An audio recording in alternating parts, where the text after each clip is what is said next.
என்னதான் புது வீடுலாம் கட்டி, இல்ல புது வீடு வாங்கி அந்த வீட்டுக்கு போனாலும், நம்மள மாதிரி பெண்கள் முதல்ல யோசிக்கிற விஷயம், அந்த வீட்ல கிச்சன் பெருசா இருக்கா? கிச்சன் ரொம்ப தாராளமா இருக்கா?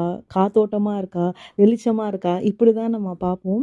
அது வந்து சொந்தமா வீட்டுக்கு போனாலும் சரி, இல்ல வாடகை வீட்டுக்கு போனாலும் சரி, நம்மளோட மைண்ட் ஆட்டோமேட்டிக்கா அதில போயிடும். ஏன்னா, அது வந்து நமக்கான எழுதப்பட்ட இடம். 3 வேளையும் அங்க இருந்து தான் சமைக்கிறோம் இல்லையா? அதனால, இது வந்து நம்ம பெருசா இருந்தா தான் கிச்சன் அழகா இருக்கும்ன்றது இல்ல.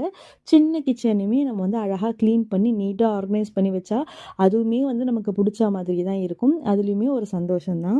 நான் என்னுடைய கிச்சன வந்து கிளீன் பண்ணி ஆர்கனைஸ் பண்ணி வச்சிருக்கேன். அத வந்து ஒரு விளாகா எடுத்து போட்டிருக்கேன்.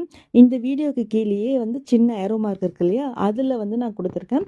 வேணுன்றவங்க ஃப்ரீயா இருக்கும்போது அந்த லிங்க்க கிளிக் பண்ணி பாருங்க. ஃபுல் வீடியோவ பார்த்துட்டு, உங்களுக்கு வீடியோ பிடிச்சிருக்கா அப்படின்றத கமெண்ட்ல சொல்லுங்க. இன்னும் இந்த மாரி நெறைய வீடியோஸ், ஆர்கனைசேஷன் வீடியோஸ்லாம் பார்க்கறதுக்கு மறக்காம நம்மளுடைய சேனலையும் சப்ஸ்கிரைப் பண்ணி வச்சுக்கோங்க. Thank you. Bye bye.